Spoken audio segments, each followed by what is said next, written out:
हाँ, सुंदर साथ जी, बड़ी खुशी की बात है कि उत्तर प्रदेश के अंदर एक सत्संग चल रहा था।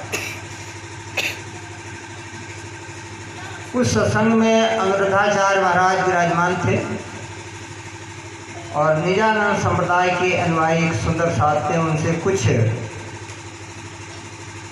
बुद्धा अवतार के बारे में प्रश्न किया। उन्हें कहा बुद्धा अवतार तो 24 अवतारों में है, लेकिन बुद्धा अवतार के बारे में आपके कहाँ लिखा है? तो सुंदर साथ ने कहा कि हमारे पास सुषम वेद है। क्या सुषम वेद? कहाँ? सुषम वेद आपका बनाया हुआ है? का नहीं। सुषम वेद का वर्णन जो है पुराण संहिता में, माहेश्वरम तंत्र में भगवान शंकर ने जो है संकेत में कहा है। जहाँ निजानंद की पद्धति लिखी हुई है उसमें सुषम वेद का बात जो है शंकर भगवान ने कह दिया है। वही सुषम वेद है जिसको आत्मवेद कहते हैं। आत्मवेद का मतलब होता है जो आवेश से, अंदर से, चेतना से कही हुई बात सामने आई हो और वाणी के रूप में प्रकट हो, उसको सुषम वेद कहते हैं, जो स्वयं की हो। अब इसका ज़्यादा प्रख्यान जो है अन्य ग्रंथों में संकेत के रूप में है, लेकिन ब्रह्मवाणी जो श्री प्राणनाथ जी के द्वारा अवतरित हुई है, तो उस व्यक्ति ने वहाँ चौपाई बोला था कि श्री धनी जी लाए धाम से वचन। अनुरुद्धाचार्य को चाहिए था कि मैं पूछूं कि ये धनी जी कौन है और ये वाणी लाने वाले कौन हैं, तब आगे वो व्यक्ति उत्तर देता। लेकिन उन्होंने जो है इसको जो है फर्जी वेद बताया।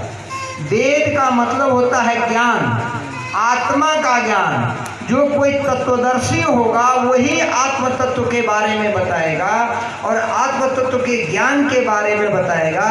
या कोई सच्चा सद्गुरु होगा जो भव से पार और भव दोनों का ज्ञान, मतलब हद और बेहद दोनों का ज्ञान रखता होगा और उससे परे आनंद धाम का जो ज्ञान रखता होगा, वही इसका उत्तर देगा। हम केवल पुराण, गीता, भागवत या अन्य ग्रंथों का अध्ययन करते हैं, बहुत अच्छा है, लेकिन गीता में भी 3 पुरुषों का वर्णन श्री कृष्ण जी ने अर्जुन को बताया है, जो कि 15वां अध्याय के अंदर है। 2 इमौ पुरुषे लोके क्षर अक्षर एव च क्षर सर्वाणि भूतानि कूटस्थो अक्षर उच्यते उत्तमः पुरुषस्तु अन्य परमात्मेति उदाहृतः। अब उसमें 3 पुरुषों की बात है और यहाँ पुरुष किसको कह देते हैं लोग? शरीर को कह देते हैं, जीव को कह देते हैं और नारायण को कह देते हैं। अब अपने अपने हिसाब से व्याख्या कर जाते हैं, लेकिन जो शरीर में शयन कर रहा है वो जीव है, ये भी एक पुरुष है। जो सृष्टि में शयन कर रहा है, जिसको नारायण कहा गया है, वो भी एक चेतना है, वो अक्षर के मन का प्रतिभास है और अक्षर एक पुरुष है और अक्षर से परे उत्तम पुरुष परमात्मा है। लेकिन इसकी अच्छी जानकारी न होने के कारण और गहन अध्ययन न होने के कारण इस वाणी को जो है, इस जो है सुषम वेद को अनुरुद्धाचार्य ने जो है बहुत माने छोटे शब्दों में कह दिया है। ऐसा उनको कहना नहीं चाहिए।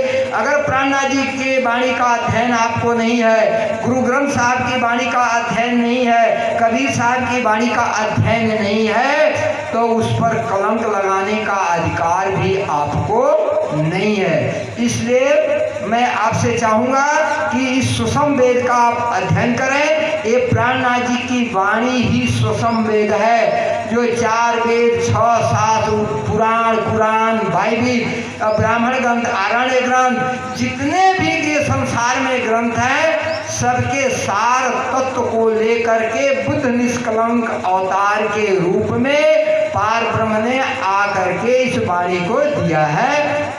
तो अनुरुद्धाचार्य जी महाराज, मैं आपसे निवेदन करूंगा कि आप इस 5वें वेद को जो सबका सार है उसका अध्ययन आप अवश्य करें और इस पर उंगली उठाना या किसी भी छोटे शब्द का उपयोग करने की कोशिश न करें। ये आप पे बहुत कृपा होगी। बोलो श्री प्राणनाथ प्यारे की।